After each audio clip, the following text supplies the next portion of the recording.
Relationship advice. Update: wife had been flirting with her co-worker. She said she would stop, but it just happened again. Is there any future in this relationship? Original post. My wife and I have been married for slightly more than 3 years now. Last Christmas, I found she had been having a long conversation with a coworker of hers, in which they talked about having had action multiple times, and that they couldn't wait for the next one. The guy said he was going to book a hotel near their office right after Christmas. In this conversation, when he said he was looking forward to seeing my wife, she would reply with things like, "I'm looking forward to much more than just seeing you," etc. You get the idea. Overly flirty and sexual. When I confronted my wife, she denied the conversation existed. After deleting it, she showed me her phone to prove it didn't exist. But I had taken a few pictures. She then said it was all virtual and that they never did anything physical. To prove she was right, she messaged her coworker, in front of me, asking if he had booked the hotel. He replied not yet. She then asked if he was really expecting them to meet, to which he replied negatively. She promised they would never talk again and I agreed, simply because I loved her a lot and wanted to trust her, but in my mind, I wasn't completely sure she had been honest. For a few weeks, I must admit I checked her phones a few too many times, so she changed her password, which I was fine with, because I was probably being too paranoid. This week, I picked her phone up because I needed a code that had been sent to her phone number. I didn't even need to unlock the screen to get it. To my surprise, under the message with the code there were other messages from the same guy. One of them was an audio, the second one was a shirtless photo of himself in front of a mirror, and the third one said, "sweaty," and a few emojis with the tongue. I confronted her since she had promised they wouldn't talk ever again, and she said he just wanted to show her he's going to the gym to show progress. But that the rest of the times they talk, it's just about work, and that this is just a coincidence. I asked her to show me the rest of their messages, but she said she had mistakenly deleted their conversation history. My wife says she's going to change this time, and that I never really forgave her and that's why she kept talking to the guy. She says this time she's really going to stop, but I have a hard time believing it. Or even if she does stop, I fear when things don't go so well between us, she'll do it again. I really love her but can't keep living like this. Is there any situation in which this can work? What would you do? Now for the top advice before the update. Dude, you are being blind. He's not being blind, he doesn't want to believe. He had clear evidence they were screwing back then already, and he latched onto her excuses like a drowning man onto a life ring. She's a serial cheater who is unlikely to change, and has no reason to. Who doesn't need to make up excuses because OP is making them up for her. Flirty? They've clearly been nailing each other. Tell her to. And feel free to paraphrase. F right off. Don't even paraphrase. No filter. Just say it. Clearly the wife has no real intentions on being faithful. Even if this had just been flirty non-physical messaging, it still crosses a line in my opinion. OP, don't let this keep happening, because it will. She will say over and over again that it won't. It will. She will just get better at hiding it by changing his name in her phone, or using a different app to talk to him. Oh. And the fact that she somehow tried to turn the fact that she still talks to him, back onto you. That shows she was grasping for an excuse, and that is a crappy one. Not your fault. It is her fault, and she apparently takes zero responsibility for it, which is concerning. You deserve love, not this. You've been married 3 years and you don't mention kids, so I'm assuming you don't have any. Consider yourself lucky, dude. 1. She's cheating on you. A lot of people cheat, most don't get caught. Consider yourself lucky, again, that you don't have to take her word for it, because the evidence you found is clear-cut. She may eventually admit, she may not. No matter, you have your answer. 2. Get a lawyer. You know your marriage is over and you can never trust her again, right? 3.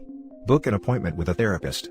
A video chat appointment is better than none at all, and even if you have never had therapy before, you would be surprised by how settled you can feel after opening up to someone about how badly you have been hurt. And they will help you see the light at the end of the tunnel, and in your case it's a life without someone who is pretending to love you, while deceiving you to serve their own purposes. What are they? The comfort, love and stability that you provide at home while getting it dirty, hot and cheap on the side. Again, sorry dude. And now for the update. You were right. I ignored every single one of your comments and eventually caught my wife with the other man. This is a tough pill to swallow, and I can't say I hadn't been warned. Many folks asked me to follow up with an update, so here it is, fresh from the oven. After reading every single comment of the Reddit post, my brain just couldn't overcome the catastrophe and the collapse of the world I had built for me, in which my wife is my love, my best friend and partner, as well as the person I admire the most. She was entirely perfect, and made me happy for many years. I thought no couple in the world could have what we had. We were both very happy for a long time. We were both attractive, we were both inherently good, had big hearts and were individually wildly successful in our careers. After the Reddit post, I moved to an Airbnb and eventually with family to think things through. It was a terrible time, but a psychologist helped me recover from a terrible mental state. It coincided with the pandemic hitting very hard in my city. I caught the virus, which didn't help.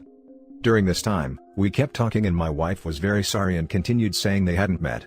I knew it wasn't true, but was willing to forgive the woman of my dreams, who continued being in the highest altar of my universe. Fast forward last Saturday morning, I went back to our place, ready to forgive her and talk things through in the most mature way possible. And well, there she was, but I was the one who received the biggest surprise, to say the least. The guy was in my house naked, and so was my wife. The guy from the messages, the guy from the pics. The one she said she didn't even like. I caught him hiding in my bathroom as my wife was putting her pajamas on. When I saw him hiding in my bathroom, he uttered, "Sorry dude." For a second, I asked myself, is this where I end him? But I instantly replied, I got nothing against you, because the guy was just nailing this hot woman.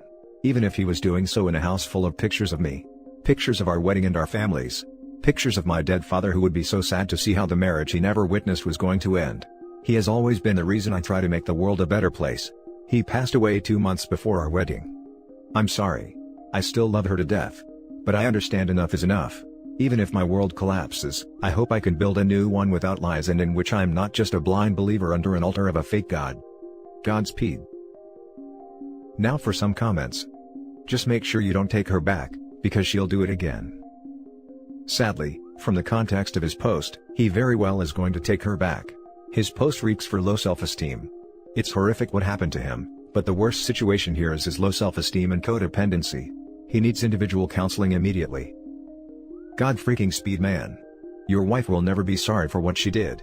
But she'll keep saying she's sorry dozens, probably hundreds of times, to try and keep her world from crashing down. But you will be manipulated no more. Do not leave your marital home under any circumstance. Find a good lawyer and start filing for divorce. You will come out of this a better man. There is light at the end of the tunnel. She's not sorry she did it. She's sorry that she got caught. Sorry you had to experience this in the most extreme way possible by literally walking in on them naked together. Great composure when almost any reaction would have been justified. Just take your time and take care of yourself for however long it takes. I can't imagine the pain you have. OP, very sorry it happened, but it was literally going to take you walking in on them for her to admit it. What she's done is disgusting, and unforgivable. She's been lying to you for how long? Time to end it, my friend. A long journey ahead, but we believe in you. You don't deserve to be disrespected like this. Now for the last story. My wife, 32 female, has been having an affair, and I'm broken. My wife, 32 female, and I, 30 male, got married in September 2018 after being together for 3 years. Right before our honeymoon, we bought a house together in Virginia, and after we got back, pooled our remaining money and time to completely redo her old starter home in Maryland, and sold that in early 2019. We both work full-time jobs in Virginia. I make pretty good money, she makes even better money. My wife, let's call her Kitty, decided to pursue an MBA and started last fall. She had an educational trust that her parents started for her, and therefore didn't ask me for any financial assistance. However, because I saw how time-consuming the MBA was, on top of her already large professional workload, I took it upon myself to take care of everything related to our still relatively new home, including dealing with contractors, managing all our bills, maintaining the house, taking care of our dog, purchasing/assembling furniture, yard work, cooking, cleaning, laundry, and hosting/entertaining her family that insisted on coming over at least 2 weekends every month. Lately, Katie had been unhappy with our relationship, complaining that I wasn't spending enough quality time with her, and not making her feel wanted. I tried to argue several times that between her work and studies, and my work and home responsibilities, that there simply wasn't very much time to spend together in general. We would frequently not even get to eat dinner until 9 o'clock or 10 o'clock at night, and I would either need to bring her a meal to her home office, or we would quickly eat together, and she would return to schoolwork to study or percolate in group projects/session. She would argue back that the things I was doing around the house were simply my responsibility as a husband, and that while she appreciated it, it didn't count towards me trying to maintain or build our relationship. We'd also been arguing a lot about other things, and combined with the lack of free time, would be intimate maybe once a month. But after one particularly emotional, and drunken, conversation, about 3 or 4 weeks ago now, I vowed that despite what I already thought was prioritizing her needs, that I would go even further. I began to take off work. I, unlike her, still had to go in during COVID, or go in late/leave early, stopped seeing friends, skipped workouts, and would even wait until she was occupied with something else, to even take a shower, also I could spend as much available time as possible with her between her obligations. As a result, things seemed to be slightly improving between us. And now we arrive at last Wednesday. As per usual, I was making dinner for us. We have a tablet in the kitchen that I primarily use for recipes. As I was finishing up, the tablet began pinging non-stop, and I checked out what was happening. As it turns out, the tablet is linked to her Google credentials, and I first saw an ongoing Hangouts conversation between Katie and a friend, discussing what to do about someone's wife who had come to her house that day while I was at work. Scrolling through the conversation history, I found more about Katie's lack of feelings for me, and the longing and dreaming to instead be with some guy, who we'll call Luke. Physically shaking at this point, I decided to venture away from Hangouts and open her Gmail, where I found several emails, going as far back as March, between her and Luke, calling each other babe, sweetheart, and my love. Unsure about what to do next, I first took screenshots of everything I could find, then stepped outside to call the only person with law experience that I knew, an executive at my company who I'd become friends with. He advised that I immediately confront her, but first call someone to come over to the house to act as a witness, in case things became physical, or if she might later try to claim they did. So, I had a friend over in about 20 minutes, I confronted Katie, and she confessed to the relationship, and admitted that they had been intimate several times over the past 4 months, both at hotels and in our home. Now completely distraught, I tried to maintain my composure, and asked her to leave. She stayed at a hotel for 2 nights, then despite my protest, came home on Friday, stating this was her house too. She insisted on talking when she returned, and not having a witness this time, I decided to record the entire conversation on my phone. She tried to reiterate that she had been unhappy, but despite that, had been reaching out to her friends and mother about suggestions and resources she could use to help our relationship, even though I had suggested counseling in the past, but she refused. She tried to tell me that she made a mistake, that she had already broken it off with Luke a week ago, that I was the only person she wanted to spend her life with, and the only reason she hadn't told me about it was because her friends had advised her not to.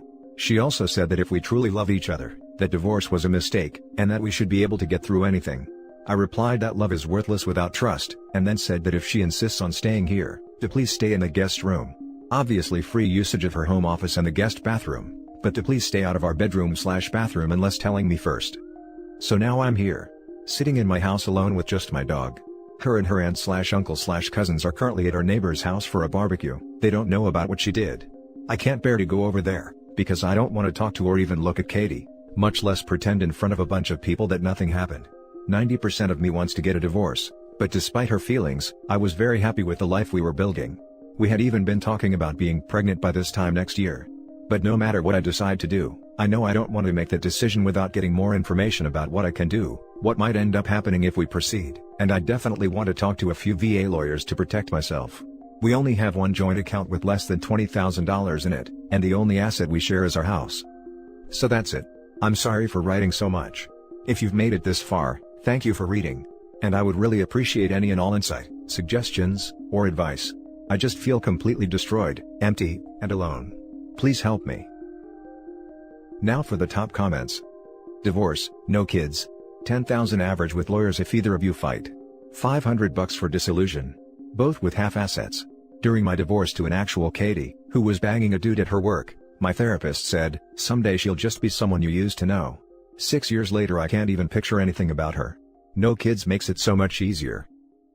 Honestly, that does make me feel a bit better. Thank you. I was married for 9 months in the military. When I decided to not re-enlist, she grew instantly distant. Within a month she was banging one of the next-door neighbor's friend, and I pulled phone records to prove it after being suspicious. Didn't have kids with her, but she briefly was able to turn my little brother and his wife against me. They knew each other. That's how we met, by saying I was being violent to her and her kids. Once I showed him proof she was cheating for months, is when he realized he'd been duped. I caught her cheating the next day because I told her I was going to be in the field, and walked in on them cuddling on my couch. She called the cops on me and got a protection order against me, and 2 of my buddies I stayed with, recorded a phone call when she called me, saying I better not file for divorce because she needs to save money to move out, otherwise she'd tell the cops I was touching her daughter. We had the recording and showed my chain of command, and I never seen a first sergeant and captain have my back harder than I've ever seen. My captain was a female and holy crap was she awesome.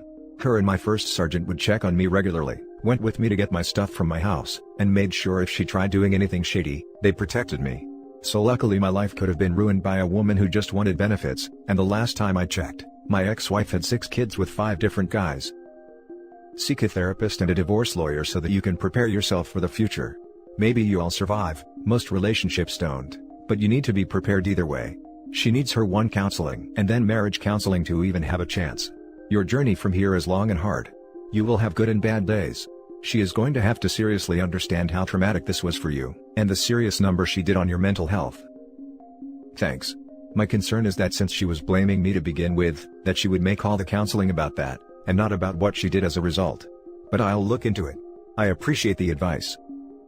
If she blames you for this in the therapy sessions, then I think you have your answer right there. Marriage and love isn't about being right, it's about navigating through life as one. Edit. I am absolutely stunned and overwhelmed by the level of support you all have shown me. I truly can't believe that all of would take the time to offer your advice, kindness, and wisdom to an absolute stranger. I am doing my best to read every one of your replies, and from the bottom of my somewhat shattered heart, thank you. This has been an unbelievable light in the darkest time of my life.